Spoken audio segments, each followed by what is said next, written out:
The Wave, Chapter 1. Lori Saunders sat in the publications office at Gordon High School, chewing on the end of a big pen. She was a pretty girl with short light brown hair and almost perpetual smile that only disappeared when she was upset or chewing on big pens. Lately, she'd been chewing on a lot of pens. In fact, there wasn't a single pen or pencil in her pocketbook that wasn't worn down on the butt end from nervous gnawing. Still, it beat smoking. Lori looked around the small office, a room filled with desks, typewriters, and light tables. At that moment, there should have been kids at each one of those typewriters punching out stories for the Gordon Grapevine, the school paper. The art and layout staff should have been working on the light tables, laying out the next issue. But instead, the room was empty, except for Lori. The problem was that it was a beautiful day outside. Lori felt the plastic tube of the pen crack. Her mother had warned her once that someday she would chew on a pen until it splintered and a long plastic shard would lodge in her throat and she would choke to death on it. Only her mother could have come up with that, Lori thought with a sigh. She looked up at the clock on the wall. Only a few minutes were left in the period anyway. There was no rule that said anyone had to work in the publications office during their free periods, but they all knew that the next edition of the Grapevine was due out next week. Couldn't they give up their frisbees and cigarettes and suntans for just a few days in order to get an issue of the paper out on time? Lori put her pen back in her pocketbook and started to gather up her notebooks for the next period. It was hopeless. For 3 years she'd been on staff, the Grapevine had always been late. And now that she was the editor-in-chief, it made no difference. The paper would be done when everyone got around to doing it. Pulling the door of the publications office closed behind her, Lori stepped out into the hall. It was practically empty now. The bell to change classes had not yet rung, and there were only a few students around. Lori walked down a few doors, stopped outside a classroom, and peered through the window. Inside, her best friend, Amy Smith, a petite girl with thick, curly Goldilocks hair, was trying to endure the final moments of Mr. Gabandi's French class. Lori had taken French with Mr. Gabandi the year before, and it had been one of the most excruciatingly boring experiences of her life. Mr. Gabandi was a short, dark, heavy-set man who always seemed to be sweating, even on the coldest winter days.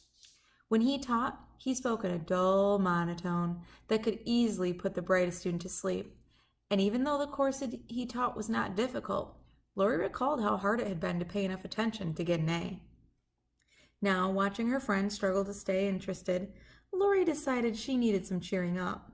So, positioning herself outside the door where Amy could see her but Gabandi could not, Lori crossed her eyes and made an idiotic face. Amy reacted by putting her hand over her mouth to keep from laughing.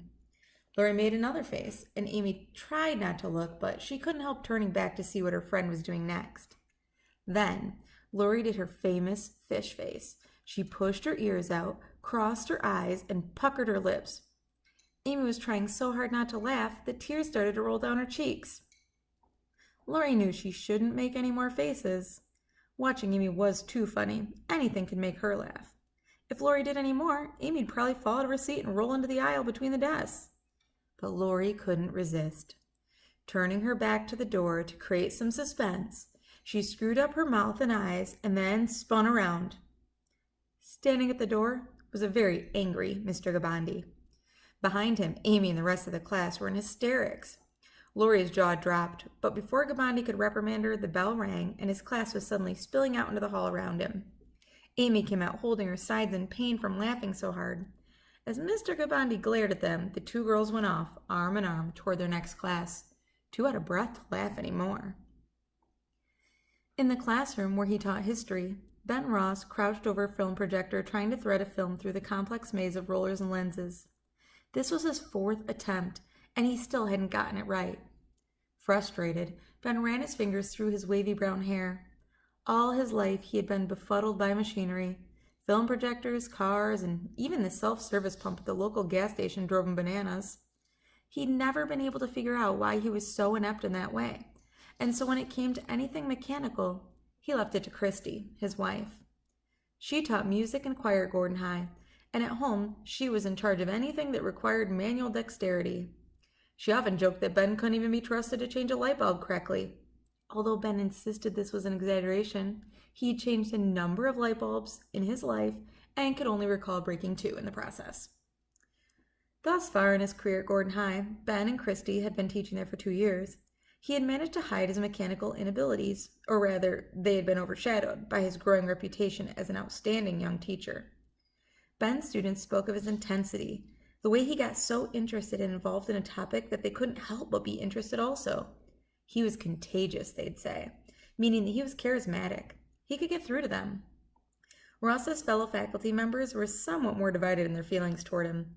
Some of them were impressed with his energy and dedication and creativity. It was said that he brought a new outlook to his classes, that whenever possible, he tried to teach his students the practical, relevant aspects of history. If they were studying the political system, he would divide the class into political parties. If they studied a famous trial, he might assign one student to be the defendant, others to be the prosecution and defense attorneys, and still others to sit as the jury. But the other faculty members were more skeptical about Ben. Some said he was just young, naive, and overzealous, that after a few years he would calm down and start conducting classes the right way. Lots of reading, weekly quizzes, classroom lectures. Others simply said they didn't like the way he never wore a suit and tie in class. One or two might even admit they were just plain jealous. But if there was one thing no teacher had to be jealous of, it was Ben's total inability to cope with film projectors. While perhaps brilliant otherwise, now he only scratched his head and looked at the tangle of celluloid bunched in the machine. In just a few minutes, his senior history class would arrive, and he had been looking forward to showing them this film for weeks. Why hadn't his teacher's college given a course in film threading? Ross rolled the film back into its spool and left it unthreaded. No doubt one of the kids in his class was some kind of audio-visual whiz and could get the machine going in an instant. He walked back to his desk and picked up a pile of homework papers he wanted to distribute to the students before they saw the film. The marks on the papers had gotten predictable. Ben thought as he thumbed through them. As usual, there were 2 A papers, Laurie Saunders's and Amy Smith's. There was 1 A-, and then the normal bunch of B's and C's. There were 2 D's. One was Brian Amon, a quarterback on the football team who seemed to enjoy getting low marks, even though it was obvious to Ben that he had the brains to do much better if he tried. The other D was Robert Billings, the class loser. Ross shook his head. The Billings boy was a real problem. Outside in the hall, the bells rang, and Ben heard the sound of class doors banging open and students flooding into the corridors. It was peculiar how students always left class so quickly, but somehow arrived at their next class at the speed of snails. Generally, Ben believed that high school today was a better place for kids to learn than it was when he went, but there were a few things that bothered him. One was his students' lackadaisical attitude about getting to class on time. Sometimes 5 or even 10 minutes of valuable class time would be lost while students straggled in. Back when he was a student, if you weren't in class when the second bell rang, you were in trouble. The other problem was homework. Kids just didn't feel compelled to do it anymore. You could yell, threaten them with F's or detention, and it didn't matter. Homework had become practically optional. Or as one of his 9th graders had told him a few weeks before, "Sure, I know homework is important, Mr. Ross, but my social life comes first." Ben chuckled. Social life. Students were starting to enter the classroom now. Ross spotted David Collins, a tall, good-looking boy who was running back on the football team. He's also Laurie Saunders' boyfriend. "David," Ross said, "do you think you could get that film projector set up?" "Sure thing," David replied. As Ross watched, David kneeled beside the projector and went to work nimbly. In just a few seconds, he had it threaded. Ben smiled and thanked him. Robert Billings trudged into the room. He was a heavy boy with shirt tails perpetually hanging out and his hair always a mess, as if he never bothered to comb it after getting out of bed in the morning. "We gonna see a movie?" he asked when he saw the projector. "No, dummy," said a boy named Brad, who especially enjoyed tormenting him. "Mr. Ross just likes to set up projectors for fun." "Okay, Brad," Ben said sternly, "that's enough." A sufficient number of students had arrived for Ross to start handing out the homework papers. "All right," he said loudly to get the class's attention. "Here are last week's papers. Generally speaking, you did a good job." He walked up and down the aisles, passing each paper to its author. "But I'm warning you again. These papers are getting much too sloppy." He stopped and held one up for the class to see. "Look at this. Is it really necessary to doodle in the margins of a homework paper?" The class tittered. "Whose is it?" someone asked. "None of your business." Ben shuffled the papers in his hand and kept handing them out. "From now on, I'm going to start lowering grades on any papers that are really sloppy.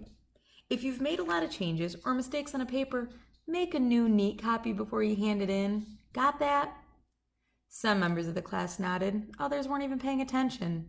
Ben went to the front of the classroom and pulled down the movie screen. It was the third time that semester he'd talked to them about messy homework.